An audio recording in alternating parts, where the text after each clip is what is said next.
Mowlana Kausar Niazi, Your Excellencies,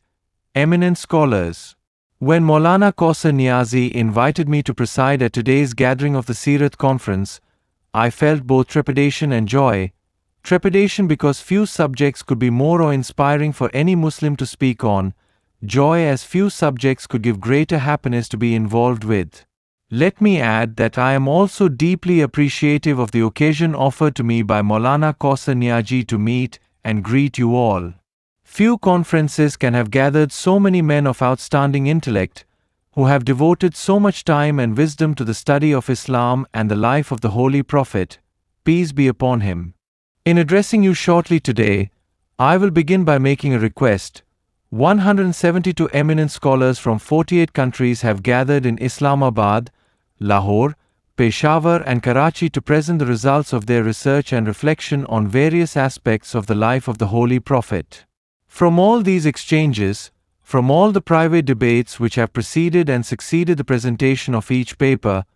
will have come an immense range of new thoughts, new ideas and new understanding of the Prophet's life. I sincerely request that you have available to all Muslims a complete printed record of these papers and the subsequent debates. In your high intellectual world, many of you are fortunate to have the time to reflect on the great aspects of Prophet Muhammad's life. It is a blessing that many a Muslim would wish for, but due to circumstances beyond his control, indeed the very nature of modern life, he cannot have. The poorer countries of Islam have ahead of them years of increasingly hard work if they wish to progress materially to acceptable standards of everyday life. The richer countries, especially those that have new means, will rapidly find that this wealth, blessing that it is, will impose upon them heavy new responsibilities. They will have to administrate this wealth wisely, in the best interest of their citizens, but also keeping in mind that they have a heavy responsibility to their less well-endowed brother Muslim countries,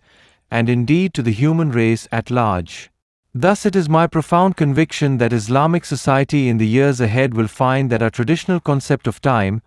a limitless mirror in which to reflect on the eternal, will become a shrinking cage, an invisible trap from which fewer and fewer will escape.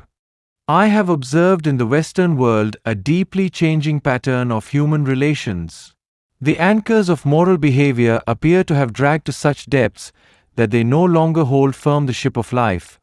What was once wrong is now simply unconventional,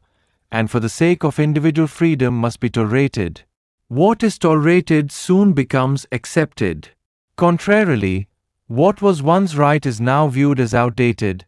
old-fashioned, and is often the target of ridicule. In the face of this changing world, which was once a universe to us and is now no more than an overcrowded island, confronted with a fundamental challenge to our understanding of time, surrounded by a foreign fleet of cultural and ideological ships which have broken loose, I ask, do we have a clear, firm and precise understanding of what Muslim society is to be in times to come? And if, as I believe, the answer is uncertain, where else can we search then in the Holy Qur'an, and in the example of Allah's last and final Prophet? There is no justification for delaying the search for the answer to this question by the Muslims of the world,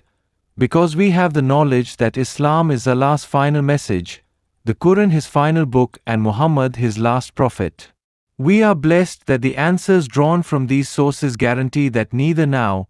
nor at any time in the future will we be going astray. As the demands on his time increase, every Muslim will find it more and more difficult to seek for himself the answer to the fundamental question of how he should live his life for it to be truly Muslim. It is men such as you who will have to bring forth the answers which will have to be practical and realistic in the world of today and tomorrow. Rather than let force of circumstance impose upon us through our default in not having suitably prepared ourselves for the future, ways of life which are not or should not be ours, we must ourselves design the path we should tread. In seeking to define what our Islamic society should be in times ahead, 50 and 100 and 200 years hence, we should, I believe, be aware that the Muslims of this world cover such an amazing range of historical, ethnic and cultural backgrounds that a completely monolithic answer may not be found. I am convinced, on the other hand, that we do want to avoid so much diversity that our Muslim countries are in conflict amongst themselves, or that they are so divided that they are incapable successfully of facing common enemies, be they cultural, religious, national, or otherwise. This is why I so applaud Pakistan for having organized the first Muslim Summit Conference, and now this Seerat Conference, for it is only through dialogue, personal contacts, and continuous exchanges that the great diversity of cultures, knowledge, outlook, and resources can be coordinated and brought to bear fruit for the Muslim world. Let me return, now, to the question of what Muslim society should seek to be in the years ahead. Islam, as even non-Muslims have observed,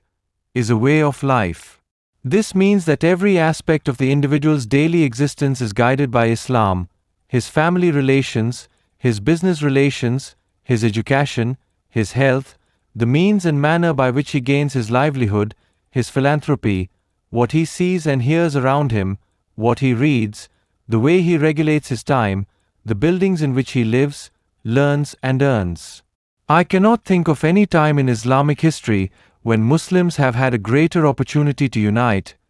and to ensure that the society in which they live is that which they have defined and chosen for themselves.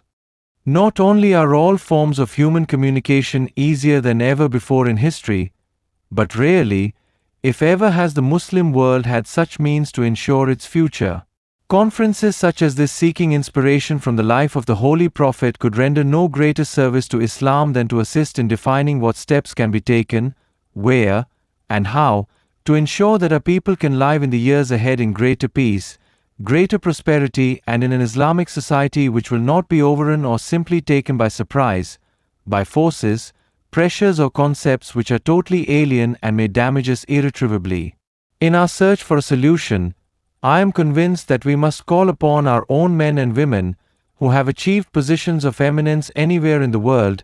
and persuade them to return, for us to benefit from their knowledge, their learning, and their work. All too often in my journeys I have met or learnt of outstanding Muslim scholars, doctors, scientists, and architects who have remained abroad, or who, when they do come home, have failed to receive the support and encouragement necessary for them to bring to their nation's benefit their Muslim outlook on key areas of modern progress. Any meaningful human endeavor, any original thinking, any authentic research, will require moral encouragement and material support. This we must provide, not only during the individual's initial years of learning, but equally when he leaves the restricted life of his academic center to enter into the wider world of national or international activity.